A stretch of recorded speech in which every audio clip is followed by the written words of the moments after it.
Nous sommes à la pourvoirie Kanawata, un endroit absolument magnifique. Je me régale, j'ai les pieds dans l'eau, je suis trop contente d'être dans la nature. Et est-ce que vous entendez? Silence absolu. Et c'est parce que cette pourvoirie, contrairement aux autres pourvoiries du Québec, qui fonctionnent avec des génératrices au diesel, s'est dotée d'un système d'énergie hybride avec des panneaux solaires. Une innovation d'une compagnie d'ici, Volt Énergie.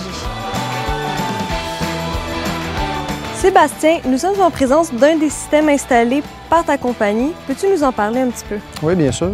On a installé un système hybride pour la pourvoirie Kanawata, qui est dans le nord, près de la Tuque. Ici, ce qu'on peut voir en arrière, on a les panneaux solaires, qui sont une partie du système. Et puis, en arrière de ça, on a les onduleurs et tout ce qui va pour faire fonctionner le système.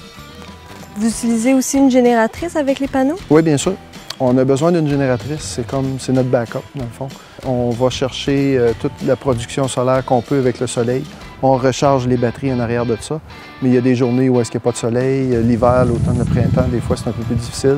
Donc, on y va avec la génératrice à ce moment-là. Lors d'une journée ensoleillée, ce parc solaire fournit assez d'énergie pour faire fonctionner la pourvoirie sans l'apport d'une génératrice.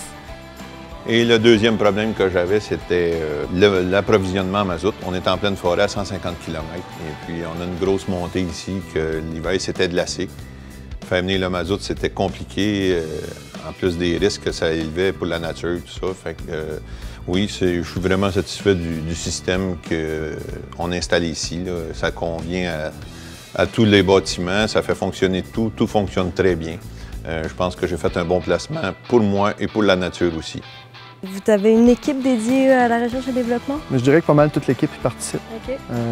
Je dirais une équipe d'ingénieurs plus que d'ingénieurs. Donc, on essaie de trouver des solutions à tous les projets qu'on a comme demande. Puis en général, on a des bonnes idées. Si un jour je réalise mon rêve d'aller vivre dans les bois, je sais que je pourrais le faire dans un plus grand respect de la nature grâce à des innovations technologiques d'ici.